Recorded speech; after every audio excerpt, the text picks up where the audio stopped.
आपका वापस स्वागत है। मैं Vivek Bindra, founder and CEO बड़ा बिजनेस.com। आज मैं एक सन्यासी के विषय में बात करूंगा। वीडियो थोड़ा अलग होगा, आज डिफरेंट होगा। सन्यासी के जीवन से पावरफुल बिजनेस लेसन्स। ये एक अलग ही सन्यासी है। हिल डिवाइन ग्रेस अभय चरणारविंद भक्ति वेदांत स्वामी श्रील प्रभुपाद। कौन है श्रील प्रभुपाद? ये इस्कॉन के फाउंडर आचार्य हैं। इस्कॉन का नाम तो लगभग पूरी दुनिया ने सुना है, इनका नाम कम लोगों ने सुना है। स्वामी विवेकानंद को तो लोग जानते हैं, लेकिन इनके बारे में कम जानते हैं। आज कुछ ऐसी अद्भुत बातें बताऊंगा, वीडियो से नजर मत हिला दीजिएगा। श्रील प्रभुपाद से आप दुनिया भर के सारे बिजनेस लेसन सीख सकते हैं। आप पंक्चुअलिटी सीखना चाहते हैं, टाइम मैनेजमेंट, लीडरशिप को कैसे तैयार करें, एक इंस्टीट्यूशन को कैसे स्केल करें, बिना पैसे के एक ऑर्गेनाइजेशन को कैसे बिल्ड करें, सस्टेनेबिलिटी कैसे लाएं, प्रोसेस कैसे लेके आए, पीपल स्किल क्या होते हैं, रैपिड एक्सपेंशन, ग्रोथ, स्पीड, ये कैसे आता है। बंगाल में इनका जन्म हुआ था 1896 के अंदर, और इनकी माता का देहांत हो गया था जब ये 14 साल के थे, 1910 में। ये स्कॉटिश चर्च कॉलेज गए थे। यूरोपियन लेड एजुकेशन थी, शुरू से ही बहुत तेज थे। अंग्रेजी में इन्होंने पढ़ाई करी, लेकिन इन्होंने डिप्लोमा या डिग्री जो भी थी ब्रिटिश को रिस्पॉन्ड करते वक्त इन्होंने इंडिपेंडेंस मूवमेंट पर उसको लेने से अस्वीकार कर दिया। गांधी के नॉन कोऑपरेशन मूवमेंट में ये बहुत बड़े कॉन्ट्रीब्यूटर रहे। ये कोई शुरू से सन्यासी नहीं थे। प्रयागराज इलाहाबाद में इनका खुद का फार्मेसी का बिजनेस था। पर 1922 में जब अपने गुरु से मिले, इनके गुरु इनको देख के पहचान गए कि श्रील प्रभुपाद की अंग्रेजी तो इतनी अच्छी है कि जब ये अंग्रेजी में बोलेंगे तो अंग्रेज भी डिक्शनरी खोल करके उस समय समझेंगे कि अंग्रेजी में बोल क्या रहे हैं।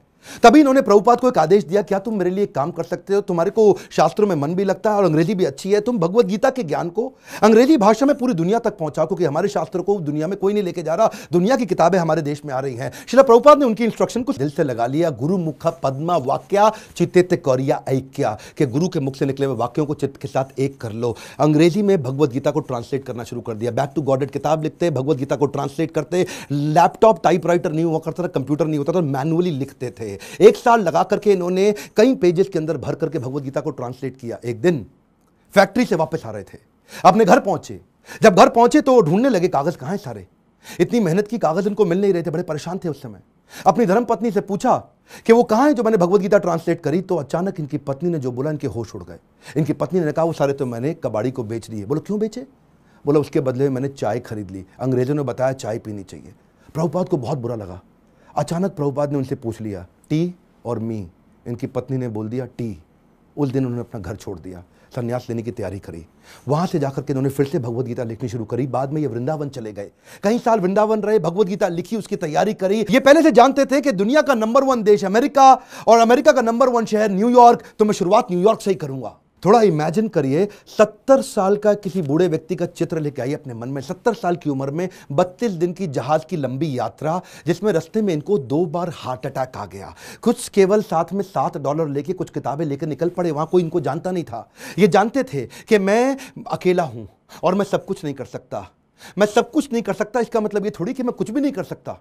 मैं सब कुछ नहीं कर सकता इसका मतलब यह नहीं कि मैं कुछ भी नहीं कर सकता, क्योंकि मैं कुछ कर सकता हूं तो मैं कुछ करूंगा, और कुछ कुछ कर करके मैं सब कुछ भी कर दूंगा। और वो हिम्मत लेकर के निकल पड़े। वहां पहुंचे टॉम्स्किन स्क्वायर पार्क न्यूयॉर्क के अंदर। उन दिनों वियतनामीज और यूएस का वॉर चल रहा था, जिसके कारण वहां बहुत हिप्पीज आ गए थे। हिप्पीज वो हुआ करते थे जो सड़क पर लेट करके इलिसिट सेक्स करना, नशा करना, वहीं पर नंगे लेटे रहना, 2-2, 4-4, 6-6 महीने तक नहाना नहीं। हिप्पीज ने एक्चुअली डिफाई कर दिया अमेरिका को। अमेरिकन सरकार परेशान थी कि ये लोग अपना घर छोड़ चुके हैं, पूरी तरह स्वतंत्र हो चुके हैं और कुछ भी कर रहे हैं। इन्होंने सोचा क्यों ना इन्हीं के साथ शुरुआत किया जाए। सबसे डिफिकल्ट मैन पावर को उन्होंने कल्टीवेट करने का कोशिश किया, उनको डायरेक्शन दिया ताकि मैं कमिटमेंट ले सकूं। धीरे धीरे उनके लिए कीर्तन करना शुरू कर दिया। इनका रूल क्या था? करेक्शन नहीं, मेडिटेशन। एक बार मेडिटेशन करा के इनको करेक्शन दूंगा बाद में, पहले मेडिटेशन बाद में करेक्शन। और वहां जो हिप्पी हुआ करते थे वो उनकी सुनते नहीं थे, बेइज्जती करते थे, इनके ऊपर सिगरेट का धुआं फेंक देते थे, इनको टॉयलेट की लंबी लाइन में पीछे धक्का मार के खड़ा कर देते थे, इनका सामान चोरी कर लेते थे, इनकी बेइज्जती करते थे। पर प्रभुपाद उनके लिए फिर भी भोजन बनाते थे, उनको सुबह शाम भगवत गीता पे कथा सुनाया करते थे, उनके साथ बैठ के कीर्तन करते थे। उनको धीरे धीरे मजा आने लगा। प्रभुपाद ने एक दिन उनसे पूछा तुम नशा क्यों करते हो? तो बोले सर मेरे को ना I want to stay high. मैं नशा क्यों करता हूं? मुझको अच्छा लगता है, I want to stay high. तो प्रभुपाद ने कहा मैं तुमको ऐसा नशा दूंगा which will keep you high forever. उन्होंने बोला ऐसा नशा है आपके पास? बोला वो कौन सा नशा है? बोले हरिनाम का नशा है। मैं तुमको हरि नाम लेना सिखाऊंगा, मैं तुम्हें भगवत गीता पढ़ना सिखाऊंगा। अगर तुम कृष्ण के आदेशों को समझ पर गए तो वो सबसे ऊंचा नशा है। जिसको वो नशा लग गया आध्यात्मिक जीवन का, तो भौतिक जीवन के नशे उसके सामने बहुत छोटे पड़ जाएंगे। धीरे धीरे लोगों ने उनकी बात सुननी शुरू करी। ये लोग अपना घर बार पहले ही छोड़ चुके थे। प्रभुपाद को समझ में आ गया ऐसी मैन पावर जिसका कहीं दुनिया में अटैचमेंट नहीं, उनको कल्टीवेट कर गया तो ये मेरे मूवमेंट को पूरी दुनिया में फैला सकेंगे। ये अंग्रेज है और अंग्रेजों की बात पूरी दुनिया जानती है, इसीलिए हंट द राइनोसरस अगर शिकार करना है तो गेंडे का शिकार करो। प्रभुपाद ने सबसे कठिन मुद्दा उठाया और उसके बाद अमेरिका की सरकार भी प्रभुपाद को धन्यवाद करती थी कि तुमने ऐसे लोगों को नशा छुड़वा दिया। वो सारे हिप्पी हैप्पी बन गए। क्या, कम ऑन, दोबारा सुनिए, हिप्पीज को हैप्पी बना दिया इन्होंने। कैसे हैप्पी बनाया? उनको गुलाब जामुन बना बना के अपने हाथ से खिलाते थे, उनको कथा सुनाते थे और धीरे धीरे उनका हृदय में परिवर्तन आया। और वहीं से प्रभुपाद ने, ये लीडर्स ऑफ लीडिंग लीडर थे प्रभुपाद, मेरी बात सुनिए, एम्पावर करते थे, लीडर्स ऑफ लीडिंग लीडर। इतना विश्वास डाला उनमें, इतना ट्रस्ट डाला उनमें कि उनको बोला यहां से तुम मेरे सारे शिष्य बन चुके हो। 10,000 शिष्य उन्होंने बनाए धीरे धीरे करके यूएस के अंदर। 2 को उन्होंने भेजा यूरोप में, 2 को भेजा अफ्रीका, फिर 2 को ऑस्ट्रेलिया, फिर 2 को रशिया, फिर 2 को इंडिया। ऐसा करते करते उन्होंने सब जगह लोगों को अलग अलग भेजा और बोला अब इस भगवत गीता को तुम लेके जाओ। मैंने तुमको सिखाया, अब तुम दूसरों को सिखाओ। 1965 से 1977 तक लगभग 11-12 साल इन्होंने पूरी तरह अपने आप को झोंक दिया। पैसे की कमी थी इनके पास, सोचा पैसा नहीं है तो अगरबत्ती, पूजा में काम आने वाली अगरबत्ती का बिजनेस इन्होंने अपने शिष्य को करना समझाया। लगभग 3 सालों के अंदर $1 मिलियन का रेवेन्यू आना शुरू हो गया अगरबत्ती के बिजनेस से। किताबें इन्होंने तेजी से लिखनी शुरू कर दी। 5.5 करोड़ किताबें इन्होंने इस दौरान पूरी दुनिया के अंदर बांटी। किताबें बेच करके कुछ फंड रेज किया जिससे इन्होंने मंदिर बनाने का प्रयास किया। अपने शिष्यों को समझाया, उनको सिखाया। वो किताबों को 25 भाषाओं में पूरी दुनिया के अंदर ट्रांसलेट किया। उन दिनों क्या हुआ, सब लोग, अंग्रेज लोग पूरी दुनिया में इनको देख रहे थे। ये कौन इंडियन सन्यासी आया है जिसने भगवत गीता, कृष्ण अर्जुन, जिसकी कोई जानकारी नहीं किसी को, लेकिन गोरे काले हर धर्म के लोग सीखने लग गए। ये रिलीजन से आगे लेकर के चले गए। इन्होंने कहा रिलीजन नहीं, मैं स्पिरिचुअलिटी की बात कर रहा हूं। उसी दौरान एक रिपोर्टर इनके पास आया, बोला Swami ji, India has a factory of producing God. Every weekend a God comes from India and says that I will make you God, start funding me, come on. तो स्वामी जी हैरान हो गए। बोला Swami ji are you also God? क्या स्वामी जी तुम भी भगवान हो? तो प्रभुपाद ने बोला नहीं नहीं, मैं भगवान नहीं हूं, मैं भगवान का नौकर हूं। तो वो हैरान हो गया। पहली बार कोई ऐसा व्यक्ति आया हिंदुस्तान से जो बोला मैं भगवान नहीं हूं, भगवान का नौकर हूं। तो प्रभुपाद ने बोला नहीं, मुझसे गलती हो गई, मैं भगवान का नौकर भी नहीं हूं, मैं भगवान का नौकर बनने का प्रयास कर रहा हूं। I am all a servant of God, but it is for you to recognize. सारे अमेरिका के अंदर अखबारों में छप गया कि पहली बारी कोई ऐसा इंडियन आया जो बताता है I am trying to become servant of God, I am not God. उन्हीं दिनों हेनरी फोर्ड के पोते एल्फ्रेड फोर्ड इनसे मिलने के लिए आए।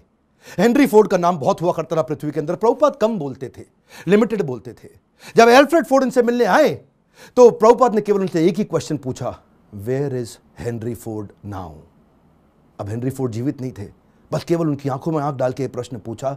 एल्फ्रेड फोर्ड उसी समय घबरा गए। उनको समझ आ गया कि ये जीवन किसी के लिए नहीं है, कोई नहीं बचने वाला यहाँ पे। और उसी दिन उन्होंने प्रभुपाद को सरेंडर कर दिया और उनसे कहा मुझे भी भगवत गीता सिखाइए। ये ऐसे संत सन्यासी है जिनके कारण आज पूरी दुनिया के अंदर सैकड़ों हजारों ऐसे मंदिर बने जहां भगवत गीता पढ़ाई जा रही है, सिखाई जा रही है। पाकिस्तान जहां कुछ भी हो रहा हो, लेकिन आज भी इस्कॉन के 12 मंदिर है पाकिस्तान में जहां रोज शाम को भगवत गीता पे कथा की जाती है। ये बड़ा अनइमेजिनेबल था कि कुछ ही सालों के अंदर इन्होंने 6 महाद्वीप, 6 कॉन्टिनेंट के अंदर 108 मंदिर बना दिए। ये तब किया जब वेंचर कैपिटल नहीं था, कोई एंजल फंड नहीं था, प्राइवेट इक्विटी नहीं था, कोई आईपीओ नहीं निकाला, कोई बैंक लोन नहीं है, कंप्लीटली बूटस्ट्रैप्ड, सैलरी देने का पैसा नहीं है, लाइफ टाइम वॉलंटियर्स इकट्ठे किए। 10,000 उन दिनों इन्होंने अपने शिष्यों को लेटर पे लिख लिख के बात किया। इमेजिन करिए, कम्युनिकेशन बहुत स्लो था। मैं सोचता हूं कई बार अगर प्रभुपाद आज होते ना तो भगवत गीता इंडिया की राष्ट्र पुस्तक नहीं होती, पूरे विश्व के अंदर होती। इतनी स्पीड थी प्रभुपाद की। उस समय जब अपने शिष्यों से बात करते थे तो न्यूयॉर्क से साउथ अफ्रीका चिट्ठी भेजते थे। वो चिट्ठी में प्रश्न पूछता था, जवाब देते थे, फिर चिट्ठी वापस आती थी, फिर उसका उत्तर देते थे। इमेजिन करिए 10,000 ऐसे लेटर लिखे इन्होंने, कितना समय की कमी रहा होगा। इनके इतने सारे philosophical issues, managerial issues, personal issues, professional issues, सब पे गाइड किया करते थे। व्हाट्सएप नहीं था, कम्युनिकेशन नहीं था, वहां पे फ्लाइट तेज नहीं जाती थी। बावजूद उसके इन्होंने 12 साल के अंदर 15 बार पूरी पृथ्वी का भ्रमण किया। एक बात समझिए, sales is not about selling, it is about building trust in education. Building trust in education.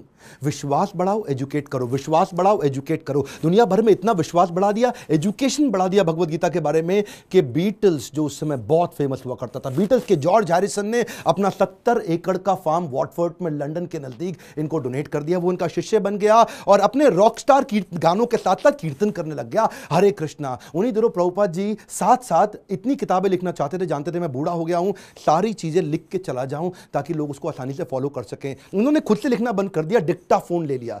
Dictaphone जानते क्या होता है? उस पर ये रिकॉर्ड करते थे और चलते चलते रिकॉर्ड करते थे, बैठे बैठे रिकॉर्ड करते थे। 24 घंटे में से 22 घंटा सेवा करते थे, 2 घंटा आराम करते थे। अनइमेजिनेबल है, मैं थोड़ा आपको बता रहा हूं फिर से, इसको मत मिस करिएगा। 24 में से दुनिया जानती है प्रभुपाद 22 घंटा सेवा करते थे, 2 घंटा रात को 10 से 12 तक आराम करते थे, रात को 12 से सुबह 4 बजे तक किताबें ट्रांसलेट किया करते थे, क्योंकि इनके गुरु का आदेश था किताबें ट्रांसलेट कर करके रिकॉर्ड करते थे उसको, जानते थे मैं लिखूंगा, टाइप करूंगा, टाइम लगेगा। शिष्यों को बोलते थे तुम रिकॉर्डिंग को सुनो, उसको टाइप करो। उसी समय टेक्नोलॉजी का इस्तेमाल करते थे। डिक्टाफोन के बाद माइक्रोफोन आया, माइक्रोफोन पे करने लगे। सुबह की साधना करते, मंदिर में मंगल आरती करने के बाद, जब करने के बाद जब बाहर वॉक करने निकलते, 1 घंटा वॉक करते, शिष्य को साथ में लेते, उस समय फिर से ट्रांसलेट करते। शिष्य माइक पकड़ के चलते रहते, ये मॉर्निंग वॉक पे फिर से ट्रांसलेट करते। जानते थे इनके पास समय कम था।